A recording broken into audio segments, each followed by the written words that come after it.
how does Aras do digital twin? So our philosophy is that it all starts with the actual physical configuration of the asset. It's very different than what we hear in the industry where it's all about a 3D model. It really is. Certainly there are cases where a digital model is an accurate representation of what was actually built. I would call that the exception rather than the rule. While the information is useful, the information that's in the digital model is useful to the digital twin, it is not in and of itself a digital twin. It is one input, one representation, one way of expressing in an ideal sense what could be, not what actually is. The digital twin configuration only changes when somebody physically performs an operation to that asset. Meaning they've taken something off, they've put something on, they've performed some operation on the asset. When that information is recorded, that becomes part of the digital twin. Why is context so important? Well, if I get operating information, I get IoT sensor data back from an asset, I get it back from a product that I've deployed to a customer, that data is only valuable often if I know what the configuration of that asset is. I have to know which engine is on my aircraft in order to understand the readings that I'm getting back from the aircraft. It doesn't do me any good to know that I'm getting an over temperature in my left engine if I don't know what my left engine is. I have to know the model number, the serial number, the maintenance history, the operating history of that actual engine in order to know why I'm getting an over temperature reading. So to us, it's almost crazy to even think of a digital twin any other way, because it doesn't make any sense to take operational data in aggregate and just assume that what the configurations of these assets are.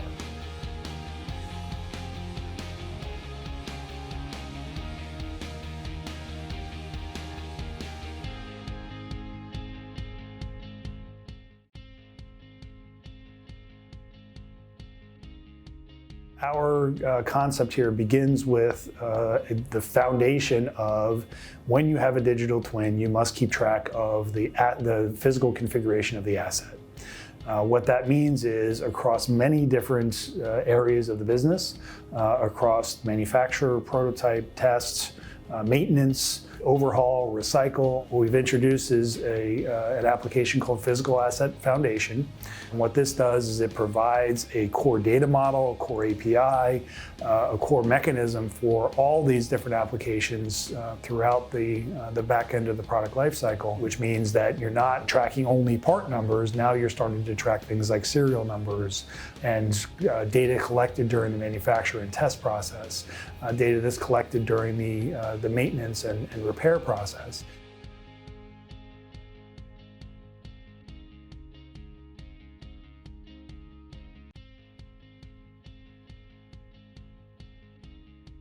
We use a number of different technologies in order to provide customers with the ability to visualize their digital twin.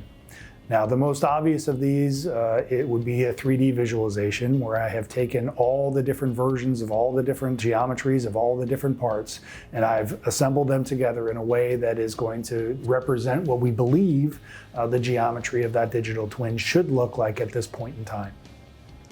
But that's not the only way to visualize that data. It's also important to visualize, for example, a breakdown, a hierarchical breakdown of all the components, all the subsystems, including their serial numbers, when they were installed. You can also visualize it using what we would call a graph visualization, where I can start with a physical component, and around it I see all the things that are related to that physical component, including things like non-conformance reports or problem reports, the original design, the original requirements, the manufacturing build information, test information. By using graph visualization, we can see all the data that is related to it in one place. The collaboration between different people in different parts of the product lifecycle is, to me, almost nirvana. It's the holy grail here that the technician that's performing maintenance can actually give feedback to One, the person who authored the maintenance procedure, two, the people who manufactured the product, and three, the people who designed the product, to give that feedback, direct feedback through collaboration.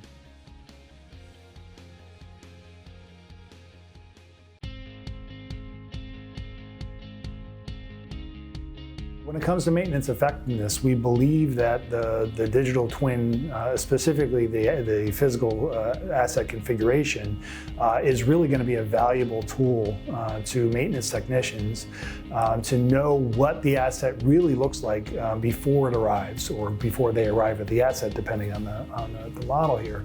But the important thing is that knowing what you're going to see before you see it allows you to plan for having the right spare parts, the right tools, the right version of the software. When it comes to quality, there is often a direct feedback loop from the digital twin to quality.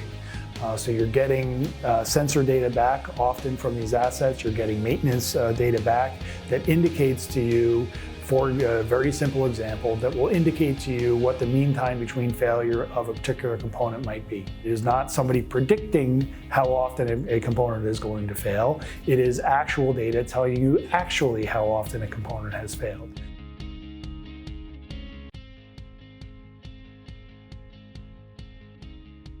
If you are a manufacturer, what you should be doing is making sure your as-built configuration is as accurate and as detailed as you possibly can, and then start extending that as-built configuration out into your test shop, out into installation and delivery and commissioning types of operations, and then from there, hopefully you're able to start capturing additional data from the field when your product is maintained. Where to start depends on where you are. If you are a maintenance shop, you should start by keeping accurate records of your inspections, keeping track of what the assets look like when they come in, and making sure that data is digital, not in a Word document, not on a logbook on a piece of paper, but actually in a database where it's searchable and inspectable.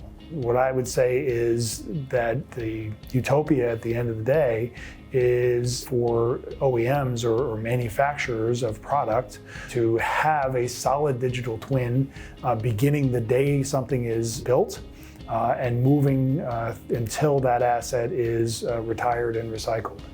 And if you can achieve that vision, you are going to get a very significant amount of value in how you maintain, how you operate, how you build the next generation, how you refine your requirements, how you run the simulations. More companies will own the life cycle of their product, that they will not only build product and sell it to customers, they will actually be in a position to build, operate, and maintain their products throughout the life cycle, and we believe that this is that the digital twin is the foundation of this.